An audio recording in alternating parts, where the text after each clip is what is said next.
Permettez que je sorte les mouillettes. Tout de même, tout de même. Et on va se concentrer sur Dior Homme 2020 aujourd'hui. J'espère que vous allez bien. Salut YouTube, Instagram. Ravi de vous retrouver aujourd'hui. Cette petite journée du 2 janvier 2022. Bonne année à ceux qui n'ont pas encore vu les anciennes vidéos pour que je vous souhaite une bonne année. J'espère que vous allez bien. Je voulais faire une petite review aujourd'hui sur un parfum qui, selon moi, je ne vais pas dire sous-coté, mais il souffre du succès de son prédécesseur. Et je vais vous mettre en avant le fameux Dior Homme 2020 qu'on voit juste ici. Donc, j'ai fait plusieurs vidéos sur la famille Dior. On a eu l'année dernière, je vous ai proposé l'intégralité de... J'ai fait un focus sur tous les Dior qui sont derrière moi là, juste ici. Puis progressivement, j'essaye de vous faire des retours sur le Dior Homme Parfum, Dior Homme Intense, de manière individuelle. Donc là, aujourd'hui, coup de projecteur sur le Dior Homme 2020. Alors, c'est un parfum qui a été réalisé par François Demachy. Et pour moi, je trouve que c'est une réussite. Avant de poursuivre dans cette vidéo, je vous demanderai de cliquer sur la petite cloche, de vous abonner. Et à la fin, je vous dévoilerai une alternative à ce fameux parfum qui est quand même très agréable à porter. Et je vais vous donner mes conseils, mes recommandations de comment optimiser sa manière de le redécouvrir tous les jours. Donc Dior Homme 2020, je ne vais pas trop faire de comparatif un petit peu sur l'ancienne version, mais essayer de vous expliquer un petit peu le concept de ce parfum. Tout d'abord, il faut savoir que la version originale que vous avez juste ici a été créée en 2005 ou 2006 par Olivier Polge et qui a rencontré un succès fulgurant. Voilà. C'était vraiment quelque chose de dingue avec une iris très bien travaillée. On a eu la déclinaison qui était Dior Homme Intense. Alors là, je n'en parle même pas. Si on rentre dans le Dior Homme Intense, la vidéo va durer une demi-heure. Mais très gros succès sur le Dior Homme et surtout sur le Dior Homme Intense. Voilà. Donc les aficionados, c'est ce qu'ils attendaient, c'est ce qu'on aime. C'est des parfums un peu prise de risque, mais avec beaucoup d'élégance et du charisme. Donc gros succès sur la version Dior Homme originale qui a été renommée pour justement être amené à proposer cette version que l'on appelle plus communément la version Dior Homme 2020.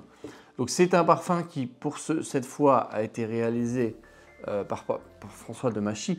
Et moi, j'aime beaucoup ce parfum-là, en fait. Je trouve qu'il a une certaine originalité. C'est un beau boisé. Et Dior le définit comme... Dior nous donne 3 notes. Donc, c'est un parfum qui va venir s'articuler autour de 3 notes principales, qui est le cèdre de l'Atlas, le patchouli en cœur et le vétiver.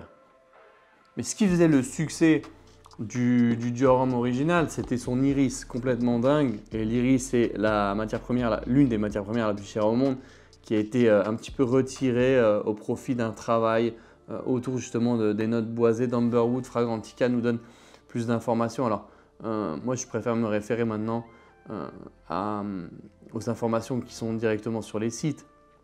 Et Fragrantica nous informe que ce parfum-là contient aussi de l'Amberwood, du vétiver et de l'Isoe Super. En tout cas, c'est un parfum qui est facile à porter. Vous pouvez le mettre presque tout au long de l'année, je dirais.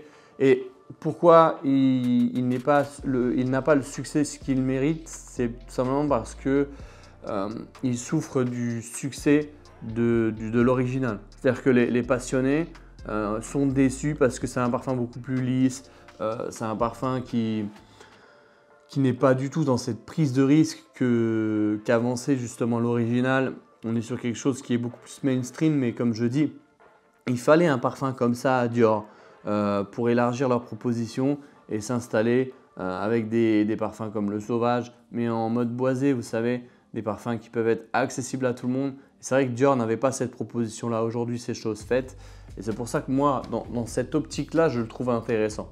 Si on arrive à occulter le fait que l'ancienne version existe, on peut lui donner une très belle chance. Maintenant, il souffre parce que c'est difficile de pouvoir enlever justement à notre esprit la beauté que représentait justement le Dior Homme original. Voilà, qui est, ça c'est voilà, tout de suite l'élégance, l'individualisme, la singularité, le côté, voilà, le côté prise de risque aussi, c'est complètement différent.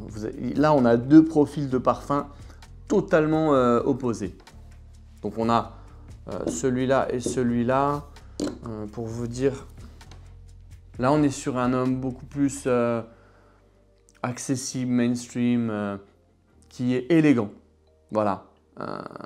Qui va plaire à tout le monde, qui prend pas trop de risques. C'est un beau daytime, excellent pour le printemps. Moi, j'aime beaucoup le porter en ce moment, le premier trimestre, avec un petit soleil. Premier trimestre, janvier, février, mars, avril. Il est très agréable à porter. C'est un parfum que je dis, tiens, quand je me prends pas la tête, j'ai envie de mettre ça, je le mets. Et puis, il peut me raconter une belle histoire avec une petite veste, un petit pull, je le trouve toujours sympa. Il est easy to wear, mais vraiment facile à porter. Ce Dior Homme 2020. Et de l'autre côté, on a le Dior Homme original. Celui-là, voilà, on a une iris très très bien travaillée avec ce côté manly, ce côté Bradley Cooper qui prend des risques, qui impose son élégance, qui ne se pose pas la question s'il plaît ou pas. Donc on est sur, vous voyez, deux profils complètement différents. La tenue est plutôt correcte. Moi, j'aime bien son évolution aussi. Il a du sillage. Mais bon, c'est un beau parfum boisé. Je pense que dans un départ, d'ailleurs je vais remettre la vidéo comment débuter, une collection que j'avais fait suite à votre demande. Je l'avais intégré dans celle-ci parce que je trouve que pour un départ de parcours olfactif, il est très intéressant. Et j'insiste sur le fait qu'il faut essayer de s'enlever de la tête que celui-là existe en fait, quelque part.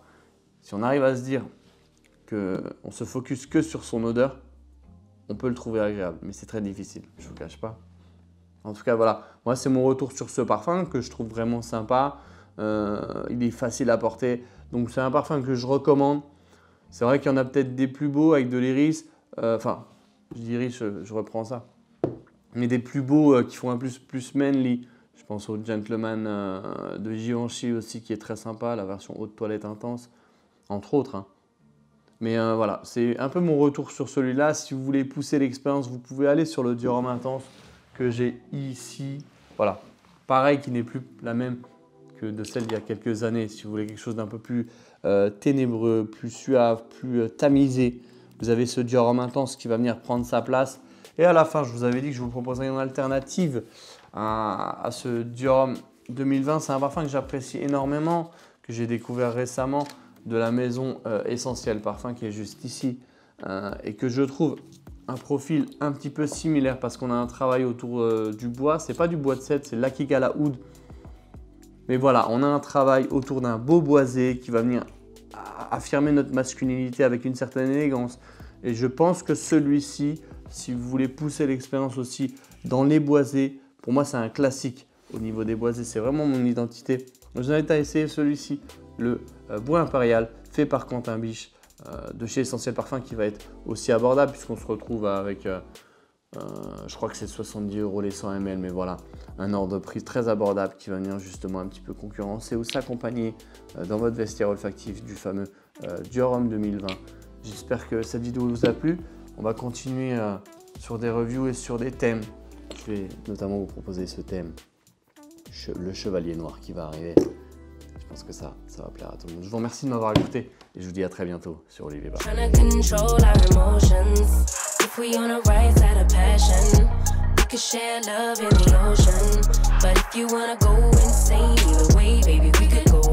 Perfumery. We could do it all night.